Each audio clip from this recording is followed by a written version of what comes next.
పరిస్థితులు ఉన్నాయి. ఎట్లా మీరు అక్కడి నుంచి వచ్చారు కాబట్టి ఎలా ఉంది అక్కడ పరిస్థితి?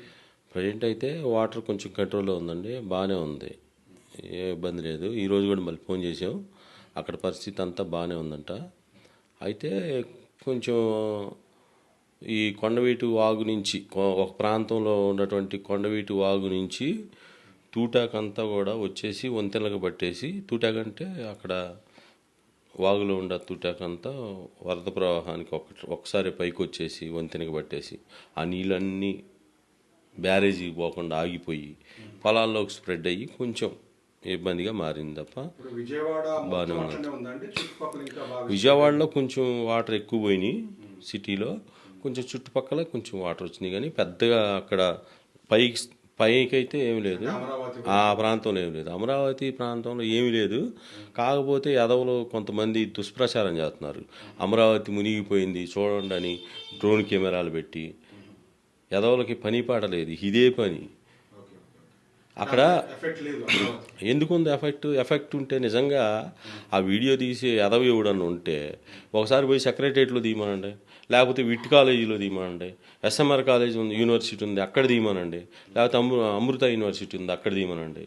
ఈ ఎదవలకి పని పాట ఏమీ లేదు.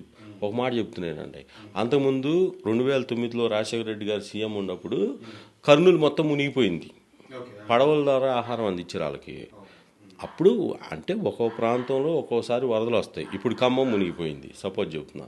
సిటీలో మన హైదరాబాద్లో కూడా ఏంటంటే వరద వచ్చినప్పుడు అప్పుడప్పుడు కొన్ని ప్రాంతాల్లో పోవటానికి కూడా ఉండదు, కొట్టుకుపోతాం, నాళాల్లో కూడా కొట్టుకుపోయే పరిస్థితులు ఉన్నాయి, అన్ని చోట్ల ఉండవు. ఇవి ఒక అమరావతి లేకపోతే వైజాగ్లో కూడా చూడండి, వైజాగ్ పరిస్థితి ఏంది. ఒకసారి కొన్ని సంఘటనలు జరిగినాయి అక్కడ కూడా. అంత మాత్రాన అది అనుకూలం కాదో లేకపోతే అనుకూలం అనో మనం చెప్పటం ఎంతవరకు కరెక్టో ప్రజలు ఆలోచించాలి, మనం కాదు. ఎట్లాంటి దుష్ప్రచారం, ఎదవలకి పని పాట ఏమీ లేదు. అంటే రాజకీయంగా ఎదగాలనుకుంటే ప్రజల్లోకి వెళ్ళి మేలు చేసి రాజకీయంగా ఎదగండి చెప్తున్నా, అది తప్పు లేదు. కానీ ఇక ఇలాంటివన్నీ సాకులుగా చెప్పి అమరావతి మునిగిపోతుందని ఈ ఇస్మాటి దరిద్ర పనులు చేయటం వల్ల అసలు చంద్రబాబు నాయుడు గారి విషయానికి వస్తే అసలు నిజంగా ఇంతకుముందు చంద్రబాబు నాయుడు గారిని చూడటం వేరు, మనం ఇప్పుడు చూడటం వేరు. ఎందుకంటే నేను ప్రజెంట్ 2 రోజులు వర్షాలు కురిసినాయి. ఏది మన 1 తారీఖు 2 తారీఖు 2 రోజులు బాగా వర్షాలు పడితే అక్కడున్న చంద్రబాబు నాయుడు గారు ఒక్క క్షణం నిద్రపోకుండా రేత్రి 1 గంటకి 2ంటికి 3ంటికి కరకట్ట మీద తిరుగుతా, విజయవాడలో తిరుగుతా, ప్రతి ఒక్కరికి ఫోన్ చేసి అధికారులకి పరిస్థితులు తెలుసుకుంటా, ఆయనే స్వయంగా వచ్చి పరిస్థితులు తెలుసుకుంటా.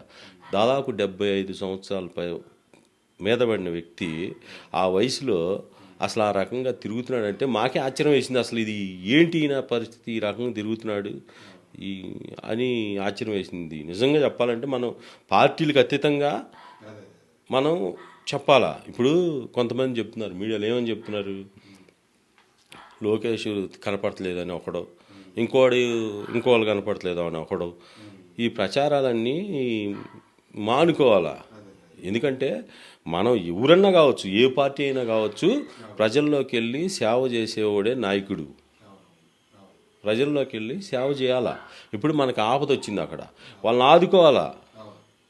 వాడు కనపడట్లేదు, వీడు కనపడిపోతే పోతాడు ఇంకోసారి, దాంట్లో ఏముంది, అవునా కదా.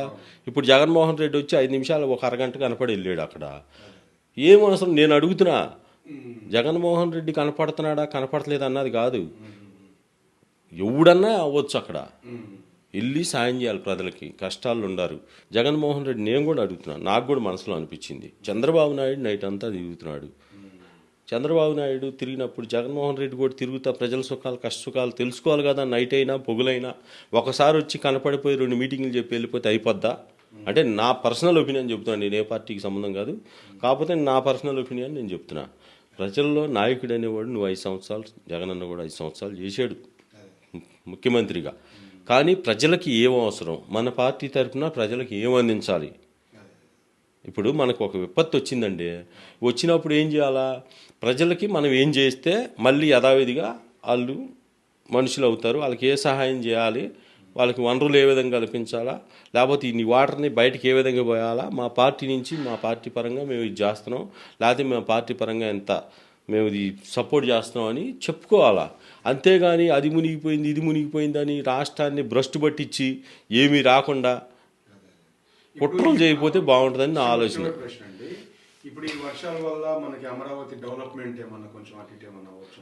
ఏమవుదండి, ఇప్పుడు ఎవరన్నా నేను ఈ విధంగా ఆలోచన చేస్తే నా ఎమ్మట రమ్మనండి, నేను తీసుకెళ్తాను. నేను రాత్రి అక్కడి నుంచే వచ్చా నా కారులోనే, నేను మళ్ళీ తీసుకెళ్ళి అమరావతిలో ఎక్కడెక్కడ ఇప్పుడు విట్ కాలేజ్ చూస్తారా చూడమనండి, లేకపోతే అమరావతి సెక్రటరియట్ ప్రాంతం ఏమైనా ఉందా చూడమనండి.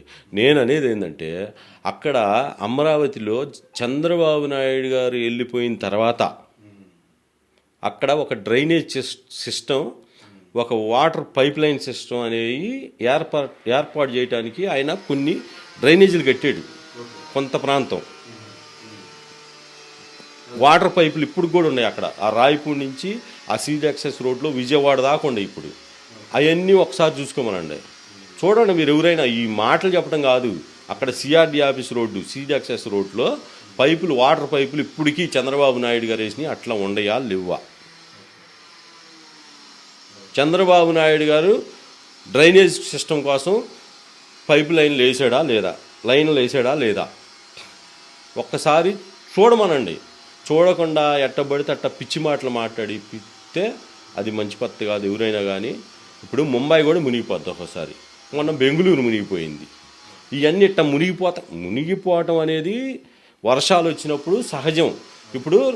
ఇప్పుడు ఏదైతే విజయవాడ ఉందో ఒక 50 సంవత్సరాల క్రితం ఈ వర్షం కురిసింది విజయవాడలో.